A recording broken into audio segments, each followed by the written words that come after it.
मित्रांनो, माझं नाव सचिन आहे। ही गोष्ट तेव्हा घडली जेव्हा मी कॉलेजमध्ये शिकत होतो। त्यावेळी माझं वय फक्त 20 वर्ष होतं। माझ्या कॉलेजमध्ये मुख्यत्वे शिक्षकच शिकवत होते, एकही शिक्षिका नव्हती। एक दिवस आमच्या फिजिक्स सरांची बदली झाली आणि आमच्या कॉलेजमध्ये एक मॅम शिकवायला आल्या। मॅमचं नाव काजल होतं। त्या दिसायला एकदम सुंदर होत्या। त्यांना पाहून कोणी पण बेहोश होईल अशा त्या दिसत होत्या। त्यांचं वय अंदाजे 25 वर्ष असेल। त्या दिसायला एकदम कोमल होत्या। पहिल्या क्लासमध्ये कोणीही फिजिक्स शिकत नव्हतं, पण मॅम आल्यावर सगळे फिजिक्स लेक्चरचीच वाट बघत राहायचे की मॅम कधी येतील आणि शिकवतील। क्लासमध्ये जेव्हा मॅम यायच्या आणि ब्लॅकबोर्डवर लिहित असायचा तेव्हा आम्हा सगळ्यांना खूप मजा यायची। त्यांना पाहून सगळे उतावळे होते। मी त्यांच्या क्लासमध्ये सगळ्यात पुढच्या बेंचवर बसायचो। जेव्हा मॅम लिहिण्यासाठी वळत होत्या तेव्हा मी त्यांना मागून पाहायचो। असा वाटायचा की मागूनच जाऊन त्यांना मिठी मारावी। एक दिवस कॉलेजमध्ये फेस्टिवल होता आणि सगळे नटून थाटून आले होते।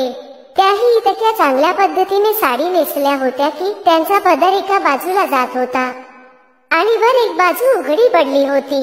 मी काजल मॅमला संपूर्ण फेस्टमध्ये पाहतच राहिलो। जेव्हा फेस्ट संपला तेव्हा सगळे घरी जायला लागले। मीही माझ्या बाईकने घरी जायला लागलो। मी पाहिलं की रस्त्यात काजल मॅम त्यांच्या स्कूटीवर बसल्या होत्या। त्यांची गाडी बंद पडली होती। मी गाडी थांबवली आणि त्यांना विचारलं, काय झालं मॅम, तुम्ही इथे काय करताय? मॅम म्हणाल्या, माझी स्कूटी खराब झाली आहे, चालूच होत नाहीये। मी मॅमची स्कूटी तपासली तर मला असं वाटलं की प्लगमध्ये कचरा शिरला असेल।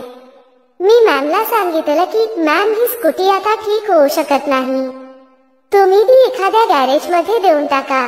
त्या म्हणाल्या, मी तर कोणत्याही गॅरेजवाल्याला ओळखत नाही। मी मॅमची मदत केली। त्यांची स्कूटी एक मेकॅनिक बोलावून त्यांच्या जवळ दिली आणि गाडी गॅरेजमध्ये घेऊन जायला सांगितली। यानंतर मी त्यांना त्यांच्या घरी सोडून दिलं। मी त्यांना घरी सोडायला निघालो तेव्हा मॅमने मला घरात आत बोलावलं। मी लगेच घरात गेलो। मी पाहिलं की मॅमच्या घरी कोणीच राहत नव्हतं। मी त्यांना विचारलं, तुमच्या घरी कोणीच नाही का? त्यांनी मला सांगितलं की त्या इथे एकट्याच राहतात। त्यांचे घरचे गावात राहतात आणि त्या इथे भाड्याचं घर घेऊन राहतात। मॅमने मला बसायला सांगितलं आणि चहा बनवायला गेल्या। मी मॅमची मटकणारी चाल पाहत होतो। त्या अजूनही साडीमध्ये होत्या आणि त्यांना या प्रकारे एकटं पाहून माझ्या मनात लड्डू फुटत होते। लवकरच मॅम चहा बनवून घेऊन आल्या आणि आम्ही दोघं गप्पा मारायला लागलो।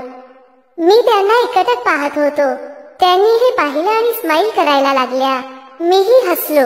मला वाटलं की काही वेळ थांबून समजून घ्यावं की गोष्ट कुठपर्यंत जाऊ शकते, नाहीतर असं नको व्हायला की चापकलांचा प्रसाद मिळेल। काही वेळ मी तसाच मॅमच्या सौंदर्याचा चहा सोबत आस्वाद घेत राहिलो आणि त्यांच्या गोड गप्पा ऐकत होतो। नंतर त्या मला त्यांचा बेडरूम दाखवायला घेऊन गेल्या। त्यांनी सांगितलं, त्या सतत अभ्यासच करत राहतात। मी फक्त हसून त्यांच्या अभ्यास करण्याच्या सवयीचं कौतुक केलं। यानंतर मॅम माझ्याबद्दल विचारायला लागल्या, तुझी कोणी गर्लफ्रेंड आहे का? मी म्हणालो, नाही।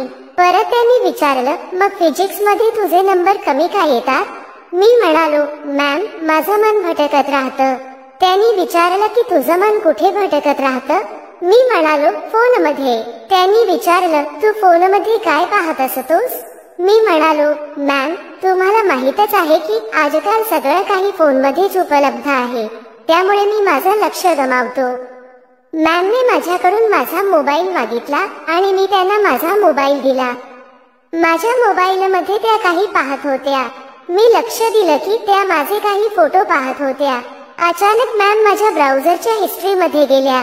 त्या हिस्ट्री चेक करत होत्या। मी शेवटच्या वेळची हिस्ट्री डिलीट केली नव्हती, त्यामुळे माझं भान फुटल होत। त्यात मी खूप सारी तसली फिल्म्स पाहिल्या होत्या, काही डाउनलोड पण केल्या होत्या। मॅमने ते सगळं पाहिलं होतं। मी माझं डोकं खाली करत त्यांच्याकडून कुठल्याही क्षणी येणाऱ्या ओरड्यासाठी तयार बसलो होतो। काही क्षणांच्या शांततानंतर मी डोकं उचललं तेव्हा मॅम मला वेगळ्या नजरेने पाहत होत्या। मी म्हणालो, मॅम ते चुकून उघडलं होतं। यानंतर मॅम उठल्या आणि खोलीच्या बाहेर गेल्या। मी घाबरलो की आता माझं काय होणार? मॅम माझ्याबद्दल नक्की काय विचार करत असतील? एक क्षण नंतर मीही रूमच्या बाहेर निघालो. मी पाहिलं की मॅम बाहेर उभ्या होत्या. त्यांनी मला विचारलं, तू हे सगळं पाहतोस? मी म्हणालो, नाही मॅम, ते चुकून उघडलं होतं. मॅम हसून म्हणाल्या, हे सगळं सोडून दे, यामुळे तुझं काही भलं होणार नाही. त्यांची ही गोष्ट ऐकून आणि त्यांची हसरी नजर पाहून मला थोडा जोश आला. मी मॅमला पुढे जाऊन मिठी मारली आणि पापप्पी घेऊ लागलो. मॅम माझ्यापासून दूर जाण्याचा प्रयत्न करत होत्या, पण मी त्यांना उचलून बेडरूम मध्ये घेऊन गेलो.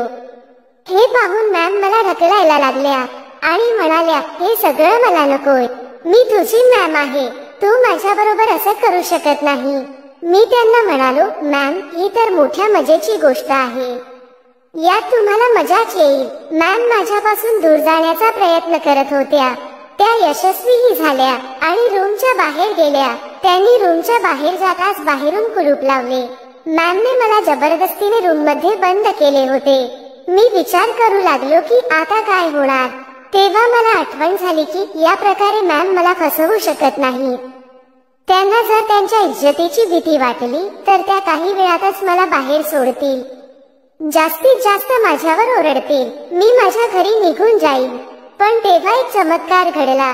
मॅम पुन्हा रूम मध्ये आल्या. मी पाहिले की मॅमने त्यांची साडी बदली केली होती आणि एक स्लीवलेस शर्ट घातली होती.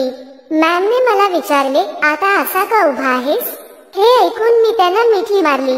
आता मला मज्जा येऊ लागली होती. थोड्या वेळाने मॅमही हळूहळू मस्तीत येऊ लागल्या आणि मला साथ देऊ लागल्या. मला खूप मज्जा येत होती. तेव्हा त्यांनी विचारले, फक्त धरूनच राहणार का की काही करणार? पण त्यांचे ते एकदम मऊ होते, जणू काही कापूसच. मी काही 10 मिनिटे मनुके खाल्ले. मग हळूहळू आमचा कार्यक्रम सुरू झाला. खरेच काय मस्त मज्जा होती. मला असं वाटत होतं की मी स्वर्गातच आहे. ज्या मॅमचा मी नेहमी विचार करायचो, आज त्या माझ्या सोबत कार्यक्रम करत होत्या. मी एकदा मॅमच्या डोळ्यात पाहिले तर मला एक अशी बाई दिसली जी माझ्यासाठी बेचैन आहे. अशा प्रकारे 20 मिनिटांनी आमचा कार्यक्रम संपला. मग आम्ही असेच होऊन राहिलो होतो. त्याच दरम्यान काहीच वेळाने मी पुन्हा तयार झालो आणि मॅमही पूर्ण तयार झाली. आम्ही आमचा दुसरा कार्यक्रम सुरू केला. हा पण जवळजवळ अर्धा तास चालला. दुसऱ्या कार्यक्रमात मॅमची आणि माझी दोनदा बत्ती गुल झाली. 10 मिनिटांनी मी मॅम पासून वेगळा झालो आणि तयार होऊ लागलो. मॅम अजूनही तशाच त्या अवस्थेत पडलेल्या होत्या. आता मी घरी जायला निघालो. मी दरवाजावर पोहोचलो तर मॅमने मला सांगितले, परत कधी येशील? मी म्हटले, तुम्ही कधी बोलवाल तेव्हा मी हजर होईन. मॅमने हसून मला निरोप दिला. मित्रांनो, कथा कशी वाटली ते आम्हाला कमेंट करून सांगा आणि कथा आवडली असेल तर लाईक करायला विसरू नका. धन्यवाद मित्रांनो.